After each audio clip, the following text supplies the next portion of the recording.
Bonjour, c'est Eric Blément, designer autodidacte. J'ai une formation de plasticien que j'ai effectuée à l'Université de Paris 8, niveau maîtrise. À cette époque, j'ai rencontré un de mes enseignants, Antoine Légoni, donc architecte, polytechnicien et ingénieur des ponts et chaussées, qui m'a formé dans son agence en tant que dessinateur projeteur, où j'ai travaillé pendant un an.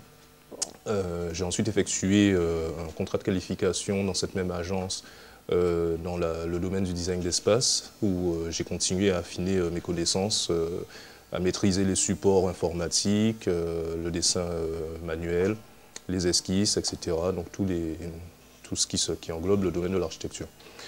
J'ai ensuite, après cette formation, contrat de qualification, j'ai décidé de partir en Guadeloupe, où j'ai été enseignant dans le collège Vincent Campenon à Basse-Terre.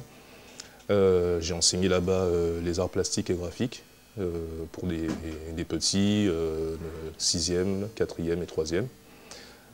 Après cette expérience, j'ai décidé de repartir en métropole, me former à l'architecture, où j'ai été accepté en équivalence en deuxième année à l'école d'architecture de Paris-la-Villette.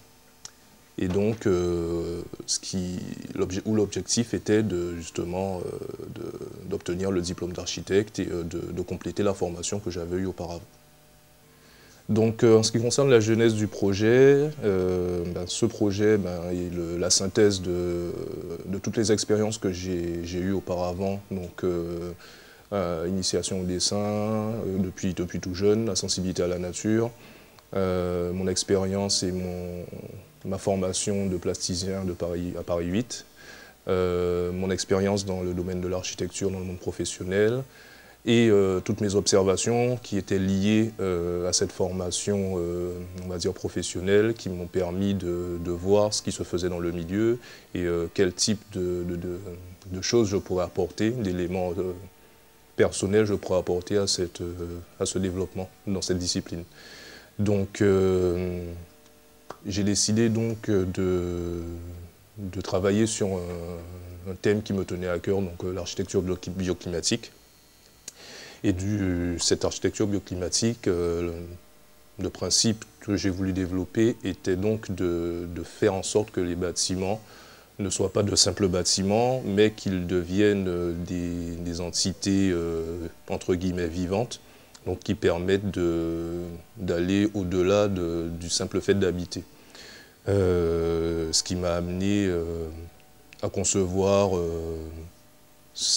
type d'architecture qui aurait pour but d'utiliser des énergies naturelles, donc le soleil, et la récupération des eaux de pluie, éventuellement d'utiliser l'énergie du vent, et voir, après avoir défini ce concept, travailler à ce qu'il soit sublimé au paroxysme. Donc, pour en venir au projet d'abri bioclimatique, donc je considère que cet édicule doit fonctionner à la manière d'une plante, comme fonctionnerait une plante, c'est-à-dire que l'édicule est fixé au sol, donc il a un rapport au sol, donc ancré à la terre, et il appartient également au monde aérien. Donc la terre est liée aux hommes, aux animaux, aux êtres vivants, et le ciel ou le rapport au ciel fonctionne avec les variations climatiques et tout ce qui tourne autour de ce type de climat. Donc, d'où j'arrive à développer ce projet et à construire une façon de penser qui permettrait de produire un édifice, donc en l'occurrence l'abribus, qui permettrait de récupérer l'énergie solaire et de la transformer en électricité pour arriver à la redistribuer dans le réseau de ville et à alimenter ou auto-alimenter un quartier ou voire une ville ou passer à une échelle supérieure. Donc ça c'est le concept. Et le concept, il suffit de s'y attacher pour pouvoir ensuite arriver à développer un certain nombre de choses qui sont dans le même ordre d'idées. Donc le prototype sera développé de la manière suivante, donc, sachant que tout prototype doit d'abord subir une série de tests, donc résistance mécanique, résistance climatique, conformité aux normes de l'État, les normes en vigueur dans l'État dans lequel il va se trouver. Donc après toutes les études qui seront faites de conception, au niveau de la conception, il s'agira de procéder à toute cette série de tests pour vérifier la viabilité de cet édicule pour son implantation et pour éventuellement sa commercialisation. Donc ce qui m'amènera à travailler ou à collaborer avec différents corps d'État et les entreprises, bien évidemment, qui vont participer à la réalisation de ce mini-édifice. Ce qui permettra effectivement de définir justement un coût précis après chiffrage et après consultation des entreprises du coût de revient de cet élément. En ce qui concerne la présentation, la réalisation et la mise en œuvre, le principe ou le concept de base, il faut surtout s'y attacher. Donc c'est surtout tenir la notion comment dirais-je, d'utiliser les énergies renouvelables. Et ensuite, à partir de ce concept, on peut arriver à une déclinaison multiple d'éléments, de structures, dans laquelle rentre justement la conception de l'abribus bioclimatique. Il n'y a pas de manière arrêtée une morphologie qui soit type, dans la mesure où cet élément architectural pourra être modulable en fonction de son lieu d'implantation et en fonction des contraintes climatiques ou thermiques ou de son usage. Il pourra être adapté en dimensions, en matériaux, et ce qui le rendra parfaitement modulable et parfaitement adapté, donc quasiment comme j'avais utilisé le terme de végétal, l'architecture bioclimatique et végétale, organique.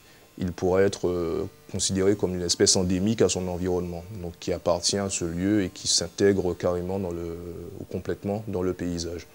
Donc, ce qui veut dire que le concept est là, et de ce concept pourra décliner tout un ensemble de choses. Par rapport à ça, mais effectivement, il y aura tout un schéma directeur urbain qui sera mis en place, bien évidemment en rentrant en consultation avec les instances qui ont travaillé sur le projet d'aménagement de réorganisation des transports publics, afin de parvenir à définir l'implantation la plus efficace pour l'avancée de ce projet et pour sa pérennité. Donc en ce qui concerne les perspectives à long terme, il s'agira de faire en sorte que ce nouvel équipement public permette de subvenir en autonomie à environ à 60% de la production d'électricité de l'île. C'est très ambitieux, ça va demander un travail considérable et d'études très précises, mais ce serait l'objectif à atteindre de manière à ce qu'on rentre vraiment dans une démarche réelle de développement durable. Donc concernant l'ouverture ou les perspectives à l'échelle départementale, il s'agit de s'attacher à 3 points, donc le développement social, le développement urbain et l'innovation écologique. Donc au niveau social, l'idée serait de créer une cohérence et des structures d'accueil qui permettent aux habitants d'optimiser leur temps de trajet et de leur donner le maximum d'informations de manière à ce qu'ils puissent profiter agréablement des transports publics. Deuxièmement, au niveau urbain, donc de mettre en place un système cohérent qui structure le territoire au niveau de l'aménagement urbain et du fonctionnement des transports publics.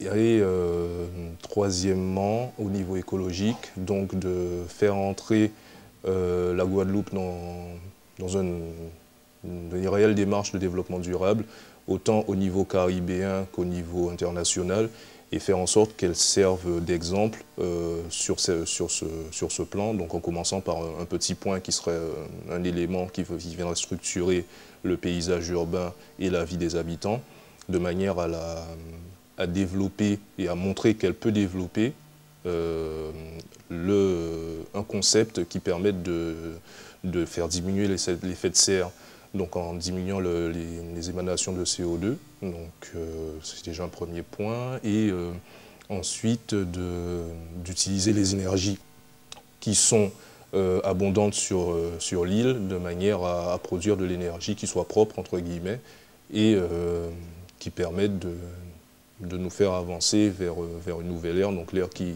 est l'ère actuelle, l'ère du développement durable et de la haute qualité environnementale.